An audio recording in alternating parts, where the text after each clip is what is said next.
아멘. 이번 주 토요일이 성탄절이고요. 딱 일주일 앞두고 이 아침 여러분들을 성탄절 인사말로 축복하며 문안합니다. 저와 똑같이 한번 인사해 주시면 됩니다. 메리 크리스마스. 메리가 기쁘다, 즐겁다 라는 뜻이고요. 크리스마스는 크라이스트, 그리스도, 또 메스, 우리 천주교에서는 미사라는 뜻이죠. 예배라는 의미입니다. 그래서 크리스마스는 그리스도께 드리는 예배라는 뜻인데 앞에 메리가 붙으니까 그리스도께 드리는 예배가 기쁩니다, 즐겁습니다 라는 인사말입니다. 토요일 날에도 한번 다시 인사드리도록 하겠습니다. 그리고 오늘 말씀 다 듣고 나면 이 인사말이 얼마나 복된 표현인지 한 번 더 깨달으실 것입니다. 오늘 성탄제 두 번째 말씀 전합니다. 예수님의 내적 오심. 지난주에는 예수님의 외적 오심이었습니다. 그래서 예수님께서 가이사 아구스도, 위로는 로마 제국의 왕의 마음도 움직이셔 호정령을 사용하시고 미가 선지자가 예고한 베들레헴에서 구세주가 오게 하셨습니다. 또 아래로는 출산의 때에 머물 빈방마저도 다 비우심으로 예수님을 마굿간에까지 낮추시어 이 땅에 낳고 천한 사람들마저 허물 없이 주님 앞에 나올 수 있도록 하신 주님의 외적인 일하심을 나누었습니다. 이제 오늘 말씀은 우리에게 그 아들을 보내주신 의미, 내적인 뜻, 그리고 그것을 믿음으로 받는 자들이 누리는 두 가지 복을 전합니다. 먼저 11절 말씀에 보면 예수님께서 우리에게 오신 의미, 목적을 이렇게 말씀합니다. 우리 한번 같이 읽습니다. 시작. 오늘 다윗의 동네에 너희를 위하여 구주가 나셨으니 곧 그리스도 주시니라. 여러분, 이 말씀에 너희를 위하여 그리스도 주가 오셨는데 어떤 신분, 어떤 목적으로 오셨다고요? 구주가 나셨으니. 여러분, 이 말씀은 천사가 베들레헴 주변 들판에서 양을 치던 목자에게 예수님이 태어나시자마자 첫 번째로 예수님이 이 땅에 오신 목적, 의도를 선언하신 말씀입니다. 여기서 구주라는 말은 헬라어로 소텔이라는 단어인데 당시의 황제, 당시의 왕들에게 쓰던 호칭입니다. 사람이 사람 왕에게 붙여 평안, 통치를 뜻하는 호칭으로 소텔, 구주라는 단어를 썼는데 지금 천사가 예수님께 그 호칭을 사용함으로 그 범위가 사람의 땅 정도가 아니라 온 백성에게 미칠, 온 우주 가운데 미칠 하나님의 선한 통치를 예고하고 있습니다. 이 사실을 그대로 이어받아 사도 바울은 사도행전 13장에서 또 이렇게 예수님을 증언합니다. 우리 한번 또 같이 읽습니다. 시작. 하나님이 약속하신 대로 이 사람의 후손에서 이스라엘을 위하여 구주를 세우셨으니 곧 예수라. 여러분, 이 두 번째 이 말씀은 사도 바울이 구주로 예수님을 소개하는 장면입니다. 세 번째 사도가 있습니다. 사도 요한이 이렇게 더 한번 풀어 설명합니다. 요한 1서 말씀도 같이 읽습니다. 시작. 하나님의 사랑이 우리에게 이렇게 나타난 바 되었으니 하나님이 자기의 독생자를 세상에 보내심은 그로 말미암아 우리를 살리려 하심이라. 이 마지막 표현, 우리를 살리려 하심이라. 여러분, 이것이 구주를 풀어 쓴 내용입니다. 여러분, 이 세 구절이 얼마나 일관되게 증거합니까? 예수님이 태어나시자마자 영적 존재인 천사들이 예수님을 구주로 소개합니다. 또 한때 구약 율법에 능통해서 그 율법 따라 생각해 보면 이 예수를 믿는 사람들은 이단이다, 가장 많은 박해를 했던 사도 바울이 그토록 공부했던, 능통했던 율법에서 예고한 메시아가 바로 이 예수님이시구나. 예수님께서 그 눈을 뜨게 하시자 이제는 그 인생이 바뀌어 예수님이 구주십니다 라고 전하면서 자신이 박해한 그것 이상으로 온몸으로 자신의 박해를 받으며 예수님을 증거했습니다. 그리고 예수님을 가장 가까이서 또 가장 오래도록 지켜봐왔던 사도 요한도 예수님을 우리를 살리려 하심이라 구주로 오신 분으로 말씀합니다. 여러분, 예수님은 우리에게 구주로 오셨습니다. 다시 한번 강조합니다. 여러분, 예수님은 우리에게 구주로 오셨습니다. 구주, 구세주, 구원자로 오셨습니다. 우리를 찾아 하나님이 사람의 몸으로 입고 오신 것도 감사한데 그 목적이 구주로 오셨습니다. 그것도 오늘 말씀해 보면 너희를 위하여. 여러분, 그 말을 듣고 있는 이 목동들의 입장이 얼마나 당혹스럽겠습니까? 이게 무슨 말인가? 그런데 그 구주가 나를 위하여. 여러분, 이렇게 우리를 살리려 여러분 한 사람을 위하여 구주로 이 땅에 오신 예수님을 믿으시는지요? 여러분, 이 신앙 고백은 굉장히 중요합니다. 왜냐하면 예수님을 구주로 모시지 않고 예수님을 구세주로 여기지 않고 예수님을 사업주로 모시고 예수님을 건물주로 모시고 예수님을 내 건강의 주치의로 모시고 예수님을 내 심정의 상담사로만 모시는 분들이 있기 때문입니다. 여러분, 예수님은 우리 인생, 우리 영혼 구주로 오셨는데 우리는 우리 짧은 인생 살아갈 동안 내게 필요한 사업주, 건물주, 주치의, 상담사로만 예수님을 제한할 때가 있습니다. 또 우리가 예수님을 구주로 모셨다라는 말은 예수님이 오시기 전까지는 우리는 살림이 필요한, 살아남이 필요한 죽은 존재임을 전제로 말하는 것입니다. 여러분, 우리는 예수님이 내 인생 찾아오시기까지 하나님 앞에서 죽은 자입니다. 성경에서 말하는 죽은 자란 하나님과 우리 사이가 죄라는 높은 담이 막혀 관계가 완전히 끊어진 상태를 말하죠. 그래서 우리가 하나님께 나아가려 해도 그 담이 가로막고 있어 하나님께 나아갈 수 없고요. 하나님 도와주세요 라는 소리가 하나님께 들리지 않습니다. 반대로 하나님께서 우리에게 말씀하셔도 그 말씀이 우리에게까지 하나님의 말씀으로 들리지 않습니다. 죄된 담이 그것을 막고 있기 때문입니다. 그런 상태에서 사람이 할 수 있는 최선의 모습은 사사시대처럼 각자가 자기 옳은 대로 사는 것입니다. 하나님의 말씀이 들리지 않아 하나님에 대한 인식과 내 삶에 대한 기준이 없으니 자기가 좋아하는 것이 기준이 되고 자기가 욕심내어 살아가는 것이 선이 되는 시대가 되었습니다. 성경은 그 모습을 죽은 모습이라 말하고 자기 소견에 옳은 대로 각기 제 길로 갔거늘 이라는 표현으로도 말합니다. 여러분, 담벼락으로 높은 죄된 가리막으로 하나님께 나아갈 수 없는 상황에서 우리의 열심은 우리를 더 해하게 만들 뿐입니다. 자기가 가는 길이 죄의 길, 죽음의 길인지도 모르고 내달리며 절벽 끝에 서게 되지요. 그런 상황에서 하나님의 사랑이 우리에게 나타난 바 되었습니다. 갑자기 찾아온 하나님 사랑 앞에 눈이 떠지고 그 십자가의 사랑이 나를 위한 희생의 사랑으로 여겨지며 우리와 하나님 사이에 그 높은 죄의 담이 헐어진 것을 보며 우리가 그 사랑으로 말미암아 새롭게 살아난 인생임을 깨닫습니다. 그 구원자로 오신 예수님을 우리가 구원자로 모신다면 우리는 두 가지 복을 분명히 누립니다.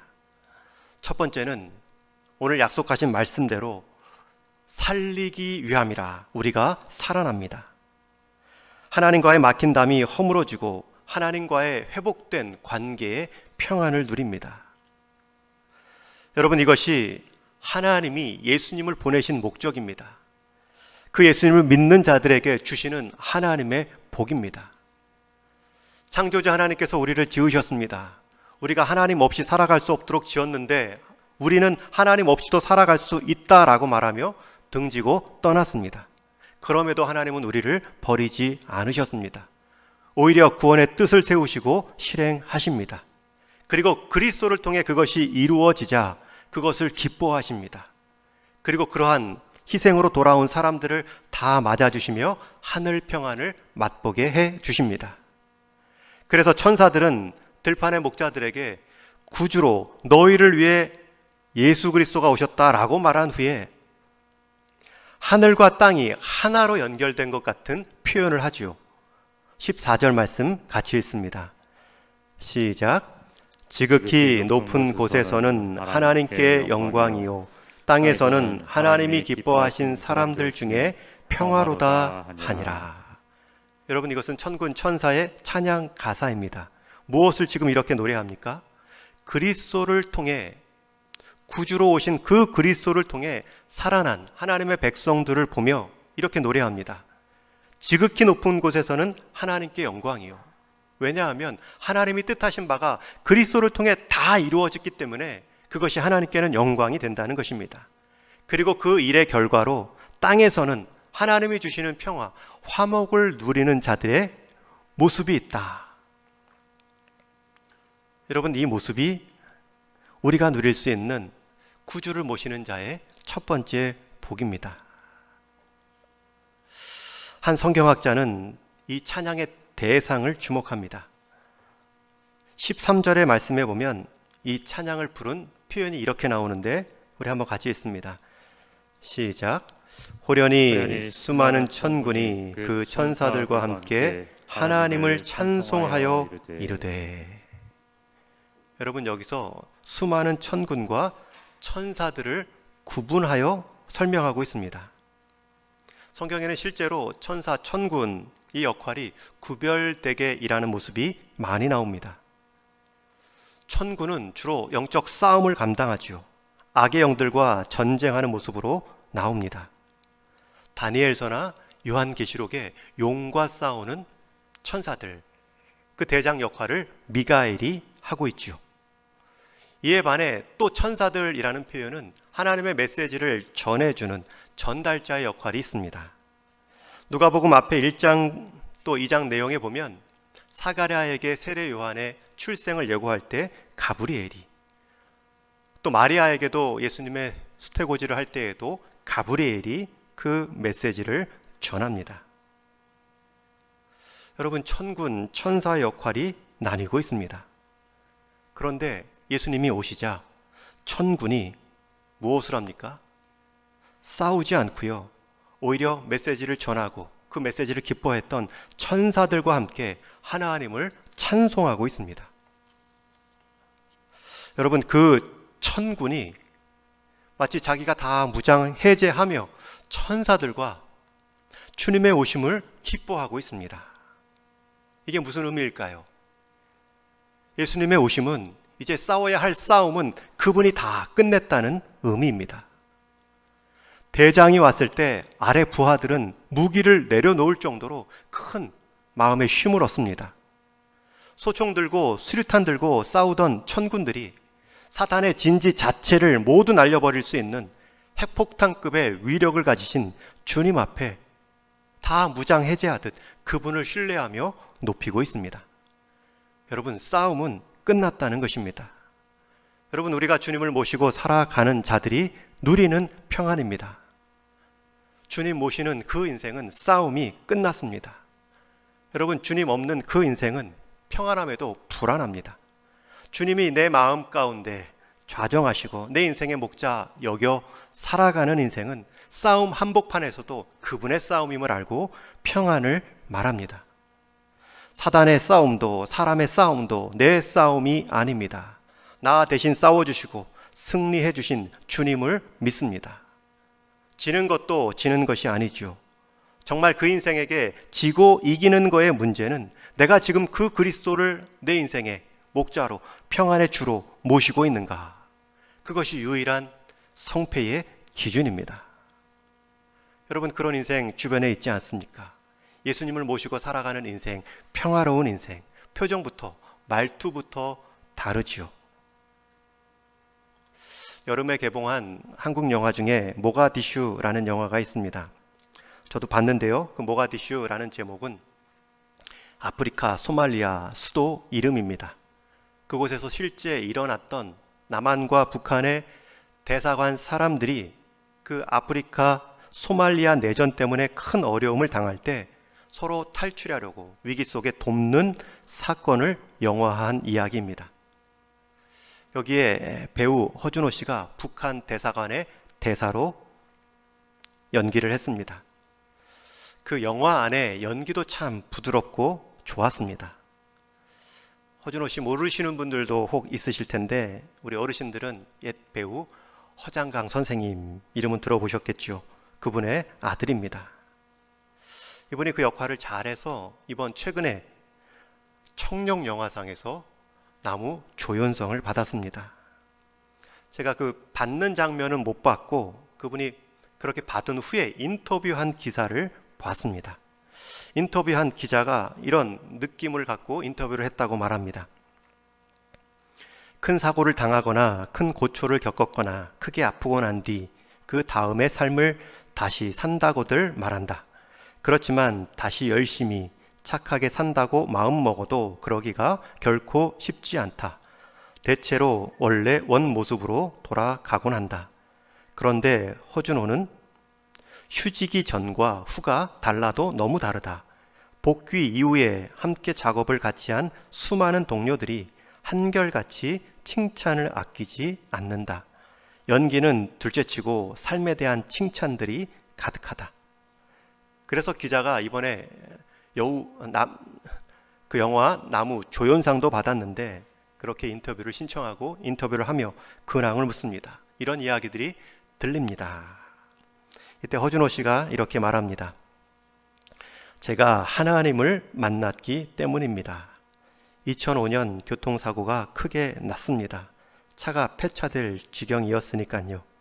그때 내 몸을 빛이 감싸는 걸 느꼈습니다. 내 입으로 이게 하나님의 빛인가 토로했습니다. 저는 원래 불교 신자였습니다. 버리려 하고 내려놓으려 해도 답을 얻을 수 없었습니다. 그런데 다 버려지니까 예수님을 얻게 되었습니다. 그리고 삶의 목표가 바뀌었습니다. 그 뒤로는 내 계획은 없고 주신 대로 맡겨준 대로 살고 있습니다. 또 한 가지 질문을 합니다. 앞으로 중년 배우신데 후진 양성의 계획은 없습니까? 제가 급이 되면 모를까 말도 어눌하게 해서 안 됩니다. 제게 연기 스승님이 몇 분 계신데 그분들처럼 조리 있게 말을 할 줄 모릅니다. 그냥 저는 하나님께 영광 돌리는 것에 변하지 않으려고 노력할 뿐입니다. 여전히 성질이 남아있는데 기도하고 또 기도할 뿐입니다. 그리고 제가 유튜브에서 그 수상식 장면을 살펴보았는데 그 수상 소감을 말할 때 제게 또 다른 영광을 주신 하나님께 이 모든 영광을 돌립니다. 여러분, 그것이 이렇게 들려지고 보여지는데 가식적이거나 형식적이 아니었습니다. 여러분, 예수님을 인격적으로 만나고 예수님이 주신 평안을 맛본 사람은 눈빛, 표정, 어투와 느낌이 다릅니다. 물론 사람은 연약해서 언제 다시 넘어질 줄 모릅니다. 그러나 그는 그것도 압니다. 그것도 인정합니다. 여전히 성질이 남아있지만 기도하고 기도합니다. 여러분, 우리 마음 가운데 예수님이 찾아오셔서 평안을 경험한 인생은 하늘의 역사가 내 역사로 바뀌고 내 찬양이 하늘의 영광으로 올려지는 그 평화를 맛보는 인생입니다. 저는 우리 동인의 모든 성도님이 구주로 오신 예수님을 구주로 대접하여 구주로 모시고 살아가는 자들이 누릴 수 있는 하늘의 영광과 땅의 평안을 누릴 수 있기를 축원합니다. 이것이 구주를 모시고 사는 자들의 첫 번째 복입니다. 두 번째 복이 있습니다. 오늘 본문의 들판의 목자들이 이 천사의 이야기, 찬송의 내용을 듣습니다. 그리고 천사들이 말한 것처럼 예수님을 빨리 찾아가서 확인하지요.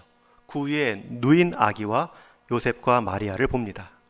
그리고 천사들이 자기들에게 전한 말 그대로를 전하고 그리고 찬송하며 돌아갑니다. 다시 들판으로 돌아갔겠죠. 여러분, 들판의 목자들, 예수님의 기쁜 소식을 듣고 먼저 본인들이 평안을 누리는 자에서 그치지 않습니다. 그 천사의 소식을 마음에 담아 누릴 뿐만 아니라 전하는 자로, 증인으로 쓰임 받습니다. 저는 이 마지막 20절 말씀, 아기 예수님을 보고 요셉과 마리아에게 천사가 말한 그 모든 말을 증거한 후에 자기 삶의 자리로 돌아가는 이 목자들의 발걸음이 얼마나 가벼웠을까, 찬송이 얼마나 높이 울려졌을까.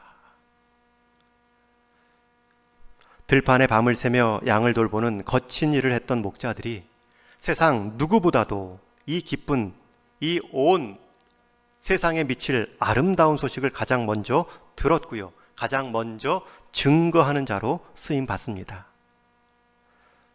여러분, 이것이 무익하지 않죠. 19절에 보면 마리아가 이 모든 말을 마음에 새깁니다.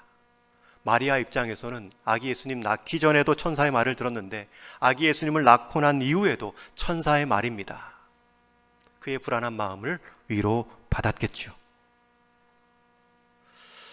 모든 사람에게 미칠 하나님의 복된 소식은, 귀한 소식은 귀한 사람들에게 먼저 증거되고 그 귀한 사람들을 통해 증거될 줄 알았는데 당시 낮은 사회계층의 목자들을 통해, 그것도 밤잠도 못 자고 양들, 가축들을 치고 있던 사람들에게 좋은 소식은 먼저 들려졌고요, 그들을 통해 좋은 소식이 퍼져 나갔습니다. 여러분, 저와 여러분 이 땅의 증인입니다. 우리가 그리스도로 살아난 사람들이고 이제는 우리가 그리스도로 살아날 수 있습니다 라고 말하는 사람이 되어야 합니다. 그것이 구주를 경험한 사람의 두 번째 복입니다. 여러분, 주님은 이 복된 소식을 다른 기관에, 다른 훌륭한 세상 사람들에게 맡기신 적이 없습니다. 이 주님으로 인한 복된 소식은 오직 교회를 통해서만 증거되게 하셨습니다. 우리 가족분들 중에 아직 그리스도를 만나지 못한 분이 계신지요? 여러분, 성탄절에는 가장 마음이 열릴 수 있습니다. 혹 1년에 한 번 성탄절 아니면 송구영신 예배 한 번 오신다 할지라도 격려하십시오. 그렇게 한 번 오고 내년에 또 한 번 오고 가끔 생각나면 부활절에 또 한 번 오시고, 그렇게 마음이 열리고 교회 문턱을 넘어서며 복음이 들려지는 것입니다. 여러분이 그 일에 증인의 역할, 목자의 역할을 감당하는 것입니다. 여러분, 그 모습처럼 예수님 믿고 의미 있는 부유한 삶이 어디 있겠습니까? 내가 그리스도로 부유해졌다면 그 같은 이유로 누군가를 부유하게 해주는 것, 얼마나 복되겠습니까? 저는 가끔 그런 생각을 할 때가 있습니다. 가장 부유한 하나님이신데 왜 우리 인생, 우리 성도님의 삶에는 이런 부족함을 경험케 하실까? 저도 부족함을 느끼지요. 지혜도, 건강도, 성품도 여러 부족함들을 느끼지요. 그 부유하신 하나님을 믿는데 왜 그 자녀들은, 성도들은 부족함이 여전히 경험되어질까? 여러분, 그것은 부족함만이 주는 유익이 있기 때문입니다. 그 부족함은 하나님을 바라보게 만들기 때문입니다. 이게 하나님을 구주로 모시고 사는 자의 특징입니다. 믿음입니다. 여러분, 믿음 없는 사람은 인생의 부족함을 경험하면 남의 풍족함이 먼저 보입니다. 그에 비해 자신의 부족함이 두드러지지요. 믿음 없는 사람은 부족함 속에 남의 풍족함 아니면 나의 부족함만 보입니다. 부러워하거나 자신의 신세만을 한탄하지요. 하나님이 보이지 않습니다. 그리고 그들이 풍요함을 이룬 방법을 주목하며 따라가다가 결국 하나님의 길에서도 멀어질 때가 있습니다. 그러나 믿음의 사람들은 부족함을 보면 하나님을 찾습니다. 그것이 하나님께서 믿는 자들에게 이 땅 가운데 디자인해 놓으신 영적 원리입니다. 하나님은 이스라엘 백성들이 부족함 투성이인 광야를 40년 동안 지나는 과정에서 모세를 통해 그 이유를 이렇게 말씀하셨습니다. 내 하나님 여호와께서 이 40년 동안 내게 광야 길을 걷게 하신 것은 너를 낮추시며 시험하사 내 마음이 어떠한지 알려 하심이라. 여러분, 모자람과 부족함이 가득한 시절을 보낼 때가 있습니다. 그런데 그때 하나님을 보는 사람이 있고 나와 남만을 보는 사람이 있습니다. 인생의 결핍, 부유하신 하나님을 믿음에도 경험하는 인생의 부족함은 더 하나님을 바라보는 특권의 자리로 우리를 안내합니다. 하나님을 더 깊이 생각하게 되고요. 하나님이 어떤 분이신지 귀로만 들었던 것이 온몸으로 눈으로 직접 보았다라는 욥의 고백처럼 성숙한, 그제서야 하나님의 부유함을 담을 수 있는 인생 그릇으로 빚어져 갑니다. 그래서 부족함이 많은 인생 광야길을 걸을 때에도 한없이 우리 인생 낮아진 것 같다 할지라도 하나님을 향한 우리의 시선만이 바뀌지 않는다면 우리 인생 부족함은 절대 부족함으로 끝나지 않습니다. 하나님만이 채울 수 있는 하나님의 부유함을 담는 인생 그릇으로 변화되는 것입니다. 우리 삶에 하나님만이 채워주는 부유함이 없는 것은, 늘 부족함을 느끼는 것은 자꾸 하나님이 아닌 것들로 내 인생을 채워가기 때문입니다. 하나님은 하나님만이 주실 수 있는 그 부유함을 채우기 위해 가끔은 우리 인생의 부족함을 느끼게 하십니다. 들판의 목자들은 낮은 자리에 있었지만 그 낮은 마음은 하나님의 소리를 듣고 하나님께서 행하신 일을 하나님의 증인으로 다시 돌아가는 일에 쓰임받는 모습의 부족함이 없었습니다. 그 돌아가는 발걸음 중에서도 찬송이 그치지 않았습니다. 양들의 이름만을 불렀을 그들이 주님의 이름을 듣고 주님의 나심을 증거하는 복된 입술이 되어 돌아갑니다. 여러분, 우리가 조건을 따질 수 없습니다. 여러분, 우리가 증인되는 데 있어서 자격을 따질 수 없습니다. 주님의 귀한 복음이 귀한 사람들로 증거될 것 같았는데 그렇지 않았기 때문입니다. 주님이 이 땅에 구주로 우리를 찾아오셨습니다. 그 주님께서 이제 이 시간 여러분들의 인생과 마음도 노크하고 계십니다. 여러분의 주님은 지금 어디에 계신지요? 내 인생 영역 문 밖에 두지는 않으셨는지요? 우리 인생과 영혼 전체를 구원할 구주로 오셨는데 내 인생의 사업주, 건물주, 상담주, 주치의로만 이용하는 제한적 모심은 아닌지요? 구주로 오셨는데요.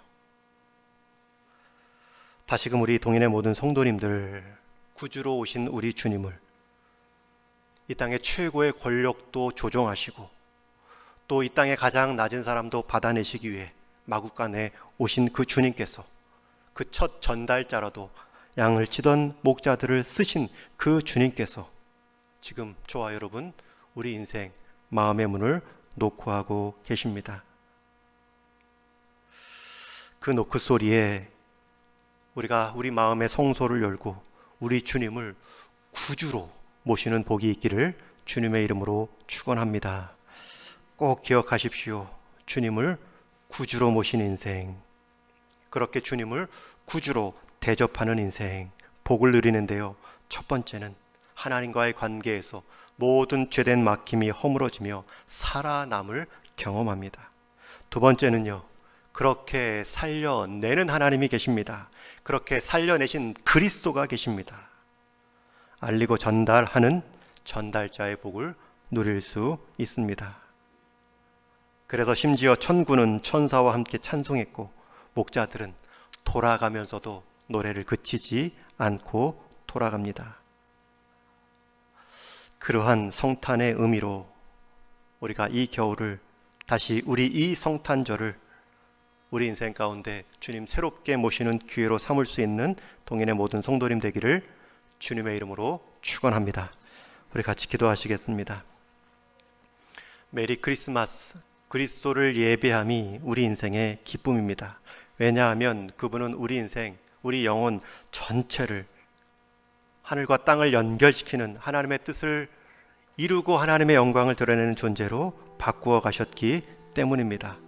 오늘 내 인생 주님을 어떻게 모시고 살아가는지, 구주로 오셨는데 구주로 모시고 있으신지, 내 처음과 끝을 다 구원하시는 구원주로 오셨는데 내 인생의 부분만을 의지하며 귀 기울이지 못하고 있지는 않은지, 다시 한번 우리와 주님과의 관계를 생각하며 맡기며 평안을 누리는 인생 되게 하여 주옵소서. 우리 같이 한번 기도하겠습니다.